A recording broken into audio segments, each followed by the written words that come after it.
stakeholders. Mr. Speaker, I think we are missing the point here.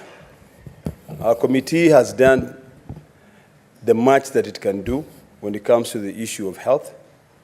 We now have the Labour Committee, which we hope will be able to take on the other issues that to do with the issue of salary delays, the issue of promotion, issues related to labor. Although we had taken the time to call the Minister for Health, the Minister for Labor, and also all these other stakeholders, our scope was limited because of issues associated with the committee. But I think it's about time, Mr. Speaker, that we ask ourselves serious questions. And these are serious questions that are supported by the Constitution. Health is devolved.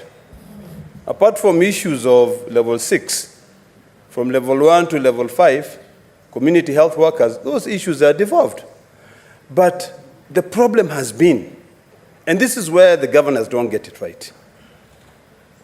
When the national government decide to take on a function which is supposed to be supervised by the county government, the national government come in and say, for the community health workers, we will pay you X amount of money.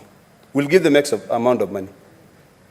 In the small budgets, Mr. Speaker, that we sent to the county governments forget that national government, the Ministry of Health, which is led by someone who is not even a doctor to be able to understand the pain of doctors, gets 141 billion shillings, which is equivalent to the shareable allocation of almost 30 counties. Then immediately the governors say, even us will pay 50%. So you hear headlines, the national government has released 3 billion.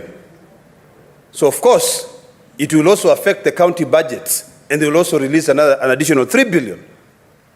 Where is that money coming from? Then now you hear governors saying, because that is what they said in the meeting, that CBA which was negotiated was not fair. It was not fair. It is discriminatory because other interns should also be getting the same amount. So we can only give them 70. Mr. Speaker, if this House, the Senate, does not take this matter very seriously and deal with it, we will continue failing devolution. We'll continue failing our citizens who have brought us here.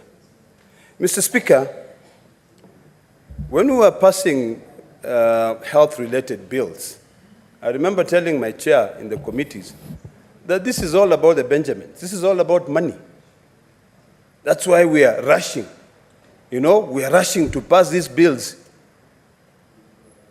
We read them, they are brought here, and we literally pass them even before the committee considers them. You know, we need to start thinking seriously.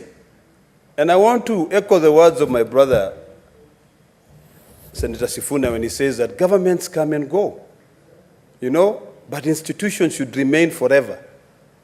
This institution as the Senate has got to remain, and it has got to take a futuristic position in terms of defending the rights of our people. If we cannot defend the rights of our people to be able to really fight for devolution, then what are we going to be doing here? I think, Mr. Speaker, it's about time that we now ask ourselves, what does devolution mean in Kenya? Because in other countries, when it is devolution, it is fully devolved. It is devolution. We keep on saying forms follows functions, but yet it doesn't. So I think now, I keep on saying, and I want to repeat this thing, that what the doctors are asking for is very basic. It's what has been agreed upon. The doctors are simply saying, give us our 15,000 shillings, which was you were supposed to give us. That is issue number one. The doctors are saying, pay the interns 206,000 Kenya shillings. That is issue number two. The doctors are saying, the Honorable Senator, Majority Whip, You're a doctor. When you fall sick, I'm the one taking care of you. I don't even have medical cover. Please, provide me medical cover so that I can easily take care of you. Very basic things.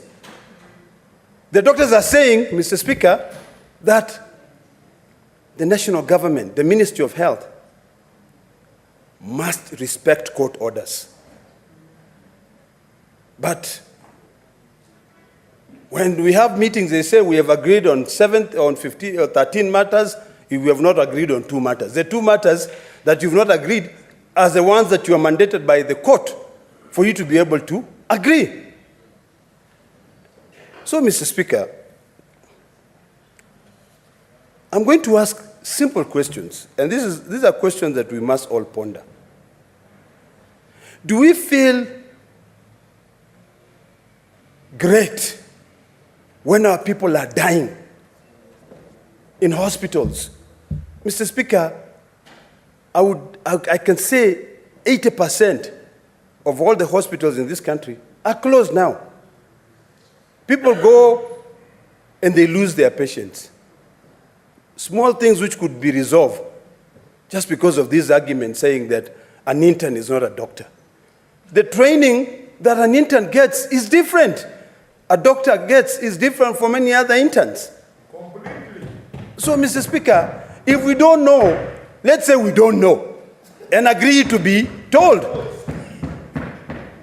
And this is the biggest problem of having someone leading that docket. And she has got no clue about what doctors go through. Incompetence of the highest order, Mr. Speaker. Mr. Speaker, this is a matter which should pain all of us. We are here to defend the interest of our people. We shouldn't defend any individual interest. We defend the interest of the collective, all the Kenyans, because the truth of the matter, Mr. Speaker, is that right now, the people who are in the Ministry of Health have become overnight billionaires. Why? Because there's a lot of money in the Ministry of Health. When you are controlling a budget of 141 billion shillings, you're equivalent to about 30 governors. So you'll stand there and you say, no, you can easily say whatever you want to say.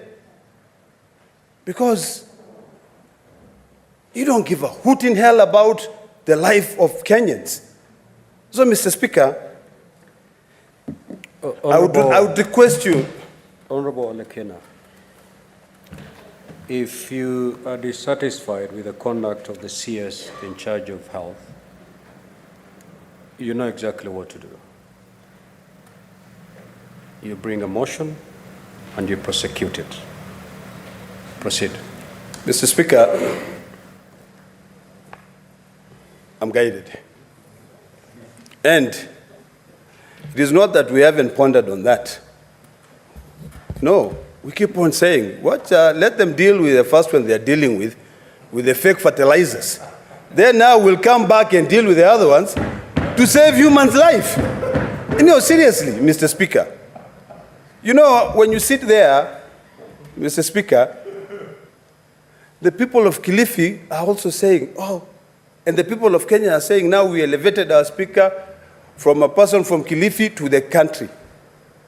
Can we one day, Mr. Speaker, suspend the sitting of this House and we all march to the Ministry of Health?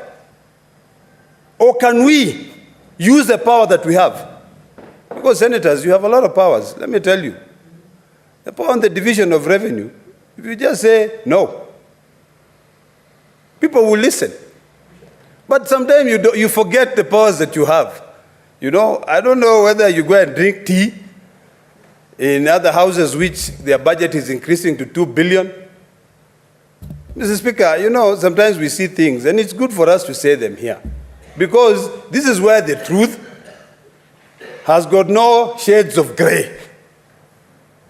I mean, when you look at budgets, even budgets when they are being allocated out there, you find one member of parliament who is the chair of budget committee has now decided that he will take 1.5 billion for roads of his own constituency when other counties have got no money whatsoever.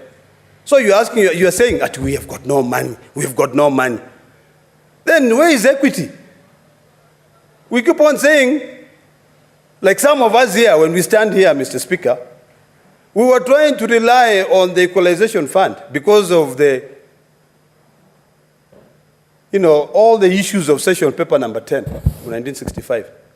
But now, someone, just because that person is the chair of the budget committee, decides, I'm going to give 1.5 billion to roads of my own constituency. Shame on him. That's ridiculous, Mr. Speaker. And that is why you're saying we are missing the point here. We need now to realign our own existing resources. Instead of us rushing to World Bank to collect, yesterday I saw governors and the president going in to collect 344 million from the World Bank. And all you're doing is that you're causing problems for the future generations. Why can't we learn to then realign our existing resources? If it is true we do not have money to pay doctors, then we should not have 1.5 billion to put roads, to maintain roads. And if you follow closely, Mr. Speaker, and I don't intend to put any improper motive on our colleagues, you'll find that even contracts.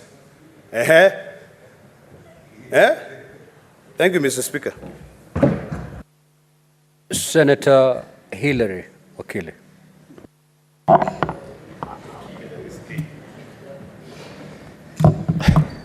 Thank you very much, Mr. Speaker. I want to appreciate the chairperson